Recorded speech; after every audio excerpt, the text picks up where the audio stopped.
Hello my friends and welcome. This is the latest update from Ukraine. Let's go to Avdiivka town, the main hotspot on the front lines. Well, today Russia tried to advance to this industrial area from this side. Also, they had the other attempt to go to Stepovo to the north. Here they advanced with infantry vehicles, MTLBs.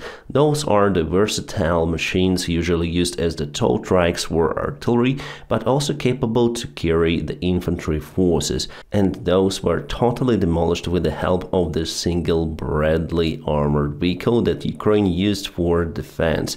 Bradley has a 25mm caliber. For the weak MTLB armor, it is crucial, so those vehicles were just ambushed with the help of our Bradley. Let me show you the video. Unfortunately, I am unable to play this video fully. I will show you just the screenshots, otherwise this video could be restricted as it happened to my last video, so I re-uploaded it.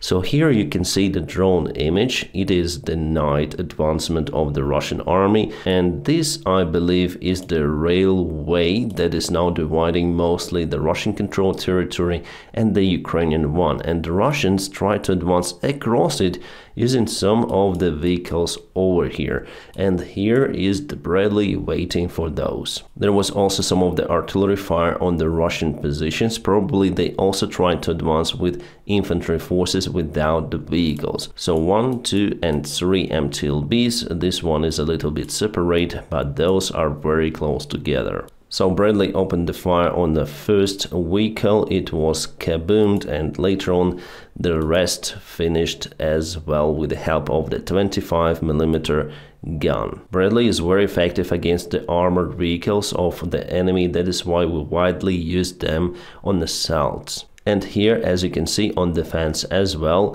well, Russian group might have had the chance if they had enough tanks for this advancement, but there were none of them. Based on the drone image, I think it could have happened even in Stepovo, but Ukrainian sources say that the advancement was towards the industrial part of Avdiivka, the crucial one to defend for Ukrainian army, because we have the only supply line over here. My friends, before we continue with the latest update, let me tell you about the sponsor and the partner of my channel. Yes, as usual, it is the Atlas VPN.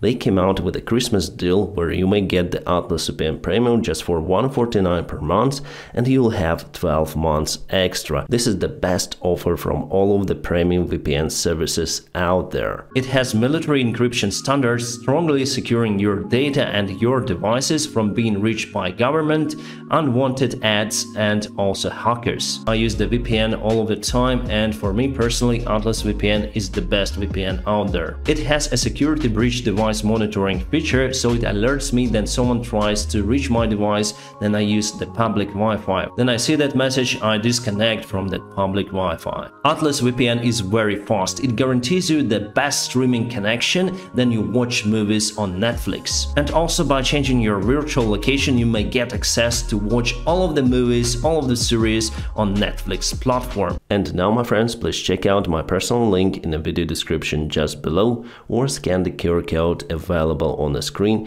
where you may get the record-breaking Christmas deal from the Atlas VPN. Just $149 per month plus 12 months extra. My friends, it's the best offer that you may find on the market right now. Also, it is valid just for my followers, so hurry up to join the club. Now let's go back to Avdiivka, because there is the place where unfortunately Russia has the success in taking some of the ground. So let's go to this place. It is the industrial area of Avdiivka as well. So it was yesterday and it is today, and before, in a couple of days, they advanced like that in taking couple of the quarters of this industrial part. Well, actually it's strange that they moved over there just recently, because more than 1 week ago Ukraine was forced to leave the positions of the industrial part. Our forces have been evacuated, or you may say retreated, or left positions, or as Russian propaganda says, run away. But it was the organized operation, and now our guys are somewhere over here in the residential part, defending the area against the Russian further movement. I believe that Russia was under the fire of artillery and FPV drones. That is why it advanced just right now. Russia also has the success in Marinka, so finally, after all, they were able to capture the southern part. So it was yesterday and it is today. Ukraine left the positions in this strait. However, still keep the presence in this area, so technically Marinka is not yet fully occupied by the Russian forces, and they proclaimed around 10 days ago that they've took this village under control. So according to the different source, Russia captured this area, they put their flags. Over here we have also the video confirmation from the Russian sources, and recently they finally were able to move here on the northern part. But still, I think this area belongs to Marinka part. Well, for me, it's hard to say, but yes, Russia took most of the Marinka under control. Maybe Ukraine controls just 2% of this village, not more. The fight for this village was ongoing for 9 years, since 2014. In 2014, Ukraine was able to withstand this village, but later on, since the start of the full-scale war, Russia has active attempts in getting this village under control, and finally they managed to do it. Yes, Ukraine may still control a couple of streets, but it doesn't really matter, honestly. According to the latest update from the deep state military map that was just released while I was filming this video, finally Russian forces were able to capture Marinka. So it was yesterday, and it is the latest update from today. Definitely they took all of this village, unfortunately. Obviously the Russian propaganda will celebrate this event. One of our Ukrainian soldiers and commanders of the group that was resisting in Marinka published the information that Marinka was taken by the Russian army fully, and they will concentrate on the further movement to Kurakhove. Kurakhove is located quite far away from Marinka. Let's measure the distance from Marinka to that place.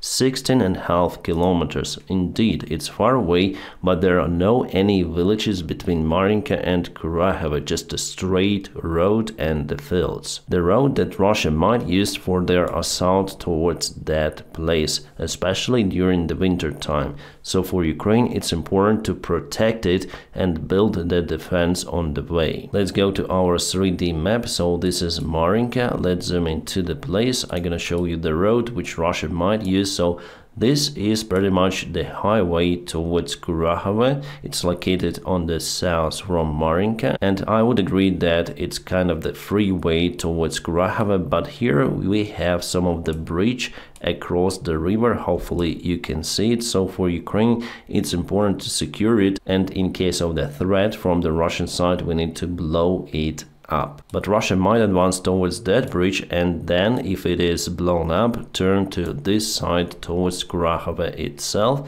and there is the other bridge towards the main part of the village. Kurakhove is also important because it has the dam over here, so potentially Russia might move their forces across this lake and the river. Because if we look at all of this situation from this perspective, so Marinka, Kurakhove, Russia has absolutely no chance to advance from this side because of the terrain and many of the water obstacles. But if they go to Kurakhove over here, if they cross the river, they will appear just in this place. It's very, very bad. So for Ukraine, it's crucial to protect Kurakhove. But still, I don't think that Russia has enough resources right now to advance towards Kurakhove in the nearby perspective. Today, the fight was also ongoing in Kupiansk direction. Russia managed to get this territory back under control, so it was yesterday and it is today. This area near to Yahidne and Avdiivka is going from one side to another already for the 4th time. A couple of days ago, Ukraine had the success pushing the Russians out from this place, and from what I understood, Ukraine moved more reinforcements to this area to protect Kupiansk, because we expect that Russia might start one more big assault towards this city in the nearby future. At least Ukrainian intelligence says about it. This video was filmed today from the Kupiansk direction. Ukraine moved Leopard 1A5 tanks towards the place. There were 4 of them on this video. The Ukrainian army is not always on defense. I published on my Telegram channel the Ukrainian assault using the tank and infantry forces on the Russian positions. The operation was conducted a couple of days ago on the Kupiansk direction, and the video was published today. Yes, now we are not saying about the huge advancement of the Ukrainian army, but at some points we have the assault vectors to disturb the Russian army. Now Russia tries to advance at different places, sometimes using lots of the forces, and at the same time they have huge losses because they continue to use the old tactics with lots of the armored vehicles and tanks. From most of the attack videos that I have seen from the Ukrainian side, Ukraine usually uses 1 tank or maybe infantry vehicle, maximum 2, plus infantry forces. Russia uses a lot of the vehicles. That is why they have absolutely tremendous losses.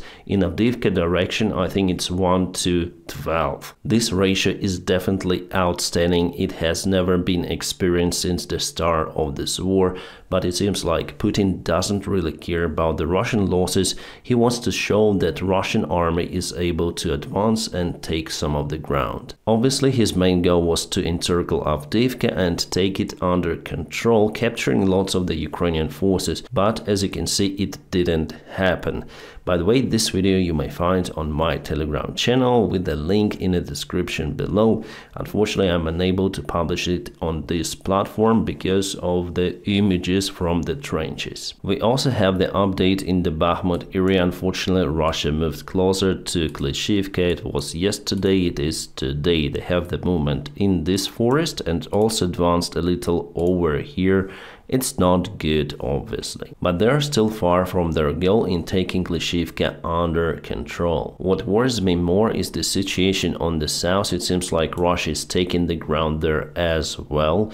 They accumulated lots of their resources for this winter campaign, and today they advanced from the western side towards Robotyne. Before they moved to this village from Novoprokopivka, and now they have 1 more assault vector, so we may say that the fighting is ongoing directly in Robotyne, because the street over here is already in the gray zone. It is kind of frustrating because Ukraine was fighting for this village for a very long time, and now Russia might try to get it under control, and from what I see they have some turn success in this place.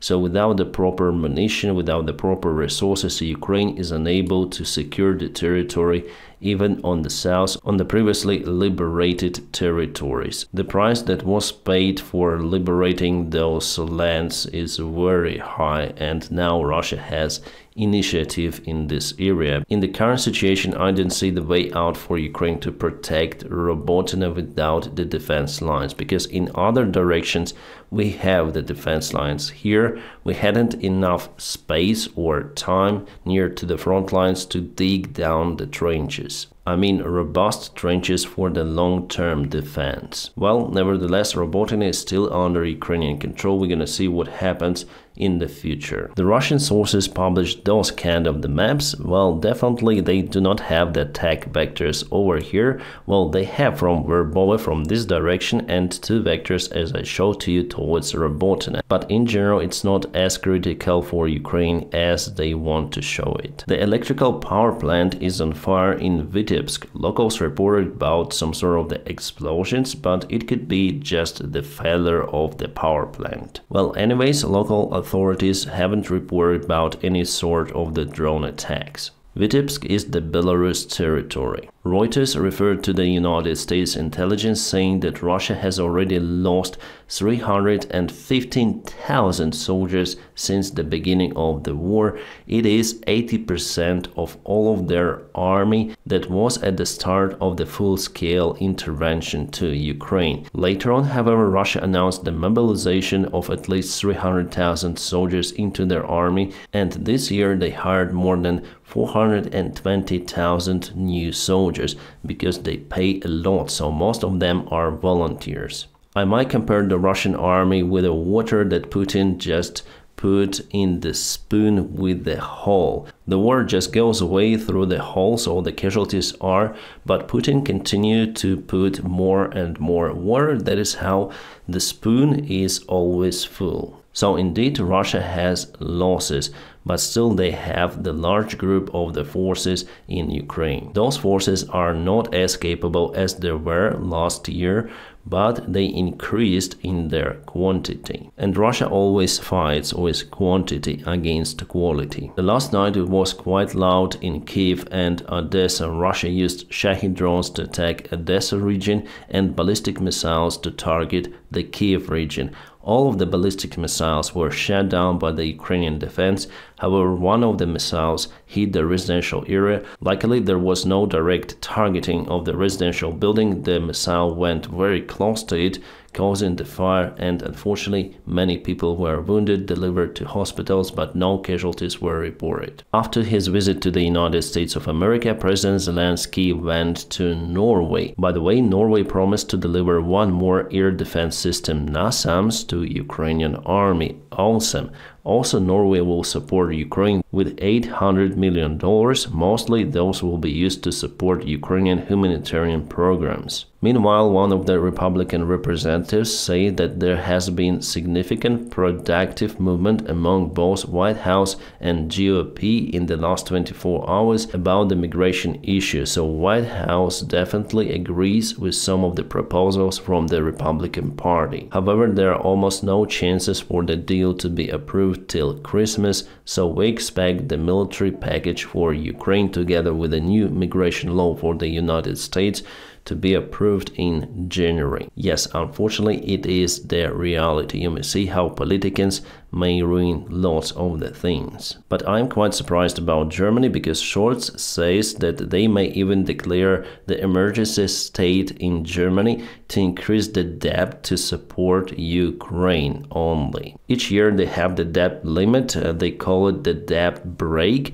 So to surpass it, the only way is to declare the emergency state in the country. And for the next year, Germany needs at least 14 billion euros for Ukraine, 6 billion to support Ukrainian refugees in Germany, and 8 billion to support Ukrainian army. Huge sum of money, but Germany is willing to do it because it's their own interest. I think the most of the Ukrainian refugees are now in Germany. Before it was the Poland and now Germany. I think that many will stay there supporting the German economy, so it is some sort of the investment in their labor force. Also, Germany develops very fast. It has all of the chances to be the third world economy. All of those measures with emergency state and so on will be implemented just in case Ukraine needs urgent help and the situation will deteriorate very badly for Ukraine. So potentially for the next year we have enough funds even without surpassing the debt break in Germany. The Russian opposition leader Navalny, who was imprisoned for the long time, is lost, so his lawyers are unable to find him or communicate with him, as well as his relatives. He is missing for more than 10 days. There are some rumors that Russian officials are moving him from one prison to another, but yet there is no trace of this prisoner. Maybe something went terribly wrong with him and Russian officials do not want to announce it. The European Union will unblock 10 billion euros for Hungary, even though Hungary continued to block all of the military and not only help towards Ukraine and all of the European initiatives of Ukraine. On my opinion, Orban will continue to blackmail European Union over Ukraine even if he gets all of the 30 billion euros that he wanted. Because why not to continue to use the Ukrainian lever to blackmail everyone if this strategy works? Personally, I think that this deal and this transfer shouldn't have happened. Instead, sanctions should have been applied on this guy and his personal assets, not on Hungary obviously, but on this guy for sure. Germany will transfer the new Patriot system to Ukraine. Yes, not the launching unit, the big system with many of the launching units and radars. The training of the Ukrainian personnel is apt to be finished. The deployment of those systems will help Ukraine to resist against the Russian rocket attacks on our cities. Now they use mostly ballistic missiles, which are very hard to intercept, but Patriot system might do it. So Germany again supports Ukraine with enormous military help.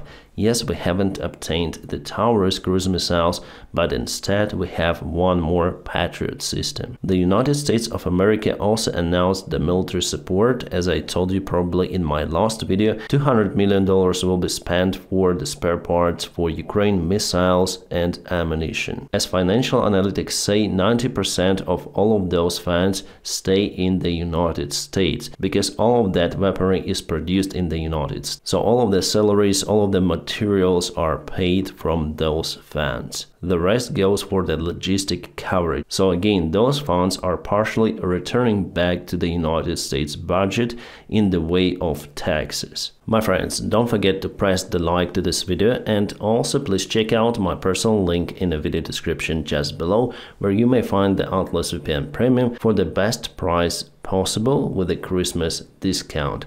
My friends, I wish you all a peaceful sky wherever you are, and have a great time.